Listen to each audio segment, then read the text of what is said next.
Food theory, but MrBeast isn't telling about Feastables. Yeah, baby. About a month ago, MrBeast announced the launch of his Feastables chocolate bar. And in case you're feeling like you've dejaed this vu, I should clarify that he's relaunching his chocolate bar with a brand new formula. Isn't this the formula that's much worse? If I'm not mistaken, I think it has the same amount, if not more sugar than the Hershey bars. This time around, he doesn't want it to just taste better than Hershey's chocolate. He wants it to be the best on earth. He did a whole video about it. Yeah, and it's not gonna everything. happen. Skit, good structure. Honestly, 10 out of 10. But then he finished it off showing a taste test, which set Oh, off no. all sorts of food theory alarms. Why? Because it was impossible for Feastables to lose. Hello, Internet. Welcome to Food Theory, the richest tasting food show with a brand new formula. Now, I'm not exactly someone with the biggest sweet tooth, but when MrBeast announces brand new chocolate love bars, my I figured I'd try chocolate. them out, especially because in classic YouTube clickbait fashion, he said it's the best tasting chocolate ever made by mankind. Admittedly, when I compared them to his old bars, yeah, they definitely tasted better and more chocolatey. But I mean, the they look best-tasting chocolate worse, bar I'd say. Ever? That's a pretty Nah, bold claim. He yeah, decided no, he would yeah. try and back it up and prove that his chocolate was the best, though, through a blind taste test. But you can't do a blind taste test when MrBeast is there, because it incentivizes you to say, MrBeast, you are correct. You have the best chocolate bar ever. It doesn't really incentivize a real answer. Set up a random warehouse where I'm going to invite hundreds of strangers to do a blind taste test on our brand new chocolate. Now, I love a good food experiment, and we're no strangers to taste tests on this channel, but seeing Feastables come out on top so handedly Another one, back to back to back to back. made me want to take a closer look at the whole thing. As I watched the video, I noticed something. Everything from the placement of the chocolates to the order in which they were eaten was designed to get Feastables to be the winner. While the Yeah. contestants may have had no clue which chocolate was which, Jimmy's team made the experiment so that it would essentially be fail-proof in Feastables' favor. And after the fact, they made it pretty difficult for us to double-check their work when it came to what they actually revealed in the video itself. Pretty suspicious, if you ask me. Suspicious. Yes, this is a suspicious man.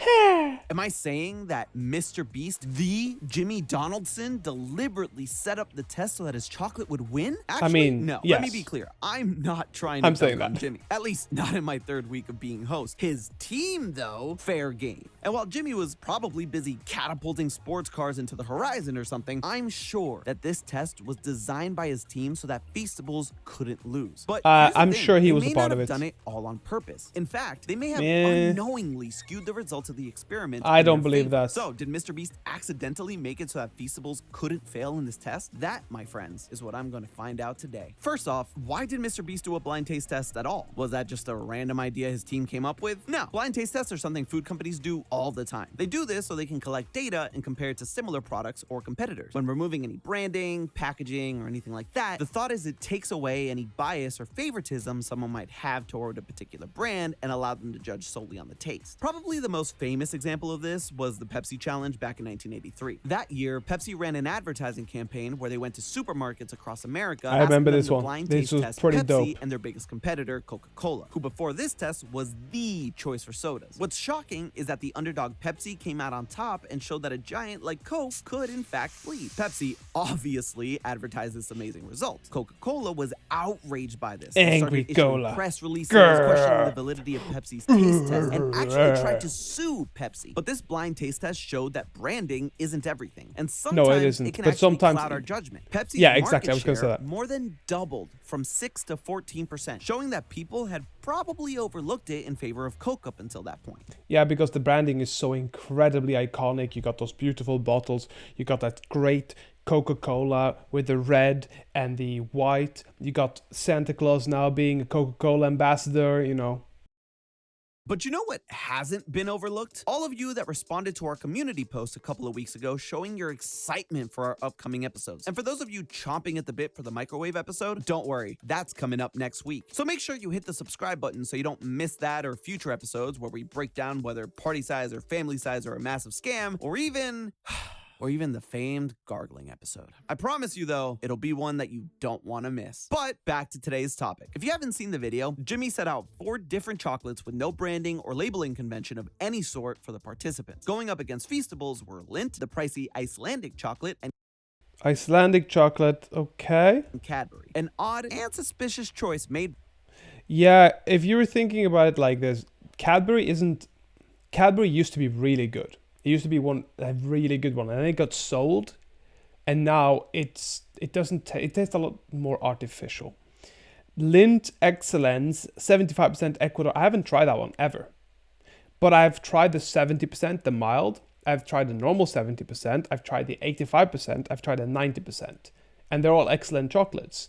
I've never tried the Icelandic one. By them is that not all the chocolates were the same. While Feastables, Icelandic, and Cadbury were milk chocolate, Lindt seemed to be 75% dark. What? That is a huge difference in flavor. Oh yeah, massive. It's like 100% adding massive. in a Sprite when you're doing a cola taste test. Every round had the chocolates set out in the same order in front of the testers. And judging from the participants referring to Feastables as the first chocolate, we can also assume they ate them in the same order, from left to right. Now, this brings up a point I want to tackle first. We don't actually know the design of the test, and we have to go by what we're presented in the video. And to be clear, this is absolutely a knock against the whole experiment. We as the audience are sort of just expected to take what we see at face value.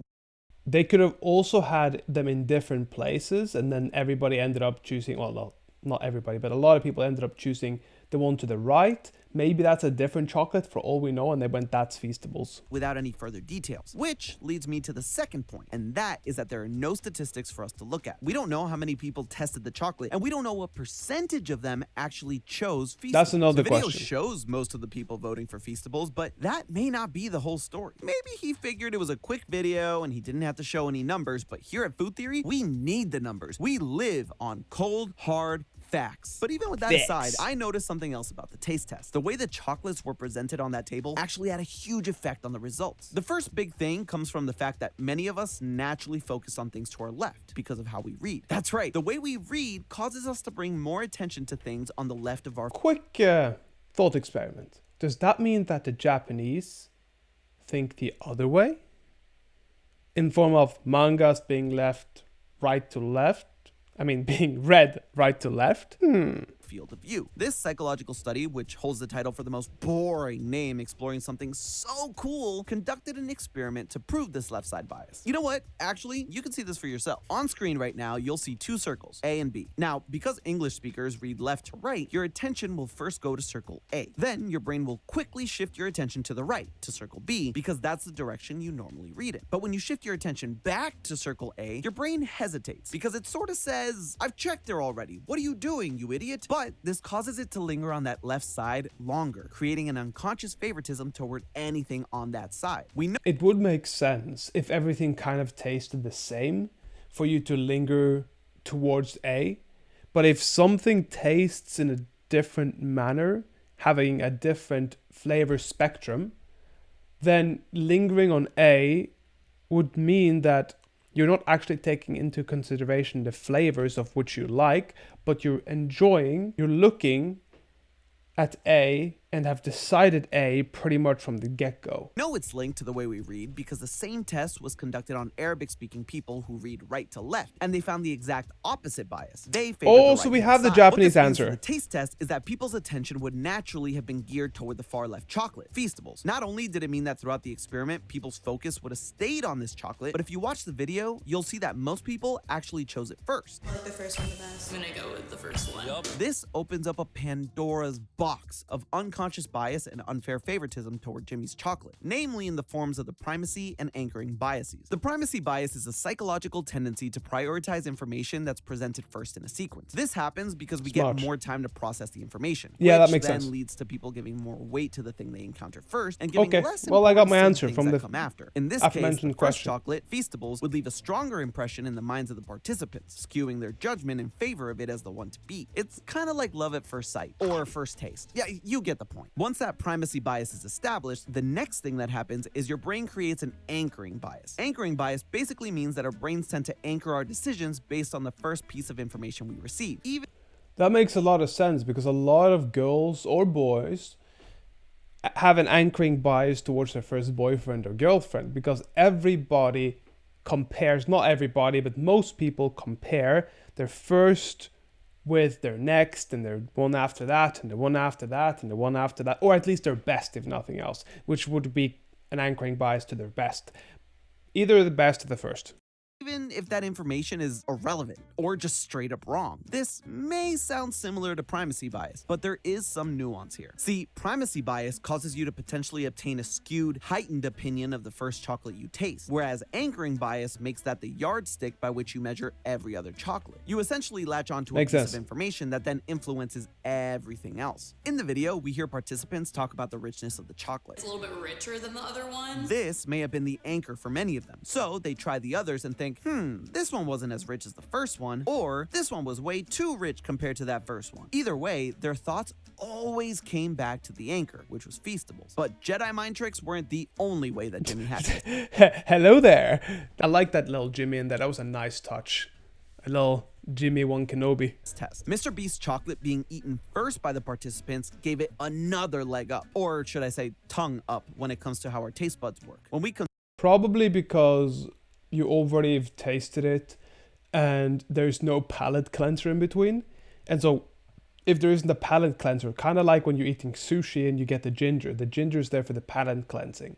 So you eat the ginger between and then you try another piece of sushi to have a clean slate. Consume something sweet, our taste buds naturally become suppressed and the sensitivity of that taste decreases. This makes everything after that first sample taste less sweet. Like I mentioned earlier, testers in the video kept saying things like Feastables was richer or sweeter than the others. But that's always going to be the case because the taste buds for sweetness have become more suppressed after the first chocolate.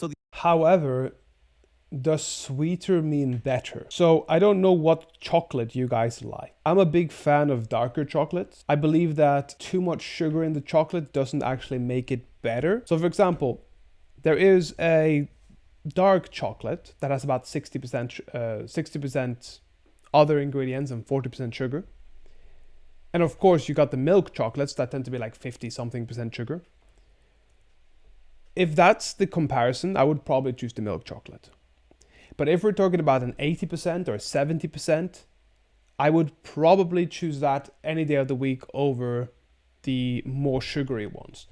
Because if I eat it, I feel like there's a layer of plaque on my teeth and it's uncomfortable. And I feel my body is like, it gets agitated. Too much sugar is just, it agitates it.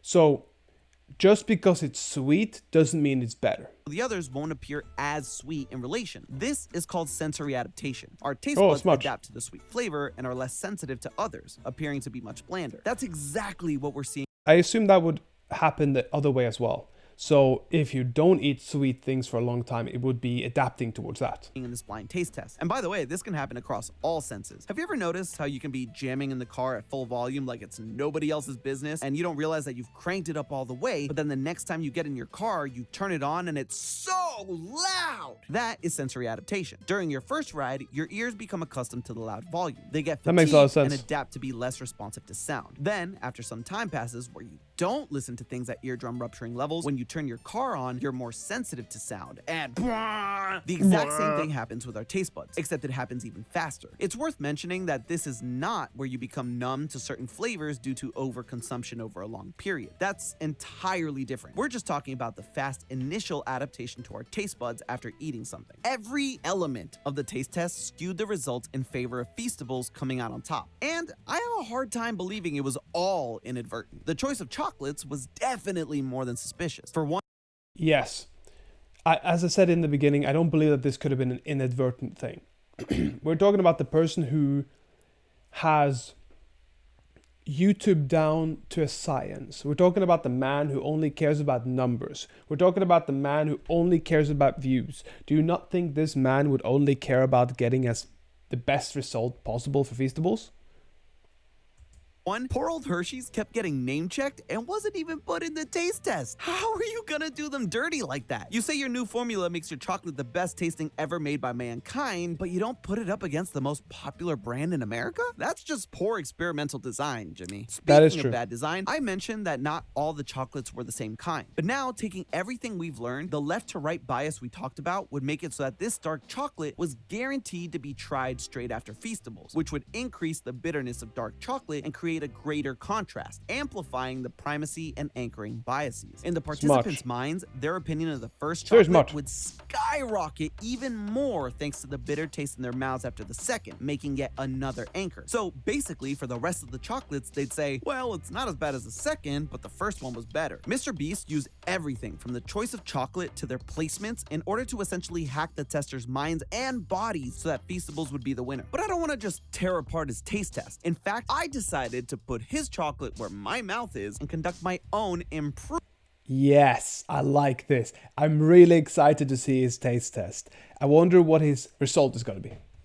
taste test with the help of some familiar faces from Team Theorist. I had to wrangle Nice. them and convince them they wouldn't be eating Christmas tree, but I finally got Josiah, Rachel, Ash, and Lee to be my taste testers for 4 chocolates. And this time around, we tagged in Hershey's milk chocolate and swapped out Icelandic for it. Oh, and That's Lindt, good. we switched over to its milk chocolate version. Oh so yeah, that all the exactly. brands could at least be Why wasn't the milk chocolate version in there from the get-go? That makes no sense. It makes sense for his logic, but it doesn't make sense for the actual taste test, is what I'm saying. same type of chocolate. In order for them to not be able to see which chocolate was which, I blindfolded them to avoid anyone making any assumptions based on looks. And it was a little bit for me because it was hilarious watching them just fumble around for their water and the saltines and the chocolates. I could have just handed everything to them, but this was way better. And to combat the anchoring and primacy bias even further, everyone went through and tested the chocolates twice. In between each round, we rearranged the Smart, order so smart. that I they really could like give a that. fair I assessment really of the like chocolate that. they tried first. And to ensure that sensory adaptation was kept to You a wait a minimum, bit? each one of my testers paused and took a break with some water and Exactly. saltines in between each brand in order Yeah, to give that's what I was talking about. The ginger. The ginger. their taste buds a break and reset. That way, each chocolate they tried was done on fresh, well-rested taste buds. At the end of each round, they ranked their chocolates from favorite to least favorite so that we could see, once and for all, if Feastables would come out on top. With everything equal, the results were actually pretty surprising. Turns out, there might be a reason why Mr. Beast didn't initially include Hershey's chocolate in his taste test. In Maybe- 8 total rounds, Hershey's came in first. Maybe he did. Maybe he did one and then was like, Hershey's got way too high of a ranking here. We have to redo it with different chocolates. First place in 4 of them, and second place in another 2. Josiah was the only one with a blind hatred of Hershey's chocolate. That one like tasted like berries for some reason. That's weird. In last place is plate number 3. While Ash, on the other hand, might have found their calling as the new Hershey spokesperson. Yes.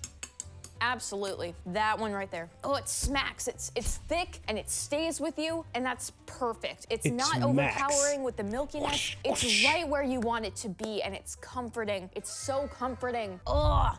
Yes. So excited. Cause it rocks, dude. Cadbury and Lindt were a bit more all over the place, snagging some first place picks, some last place picks, and a few in between. But the most shocking result was that Feastables never earned anything higher than a 3rd place ranking. And then 3. Ooh. 3, third place. 2 is 3. The first plate you tried was your last place pick. Yeah. Okay, cool. And came dead last half the time. So there you have That it. is When the pretty testing field wild. was equal and the position of the chocolates rearranged so that Feastables wouldn't be strategically placed, it couldn't take the heat and ended up melting. But that's not to say his reformulated chocolate is bad. What this does tell us is that the taste tests don't reveal the full picture of a product's. Well, it kind of does say it's bad. You had 4 chocolates and it constantly got the last places. It is literally saying that it's not keeping up with the better chocolates. And I'm sure some people will be like, oh, I'd love a Mr. Beast chocolate bar every now and then. Feastables is great for this and this and this. Maybe. But it's still lesser than the others. Success. What Mr. Beast shows us in his video doesn't actually prove anything about his chocolate because it doesn't remove all the biases and adaptations our brains make over the course of a taste test. In fact, he used them to his advantage, setting up the test so that, at least subconsciously, all his participants would prefer Feastables over anything else. And when we removed as much of that as possible, his arch nemesis Hershey's came to take the throne. So when it comes to whether or not it's the best chocolate ever made by mankind, his taste test was way too flawed to determine whether the new Feastables are the sweet treat that raises the bar or just a chocolate letdown. But hey, that's just a theory. A food theory. A Bon food appetit. theory. That was actually quite nice. That was a nice little one. It was a nice little boopity boopity boppity boo.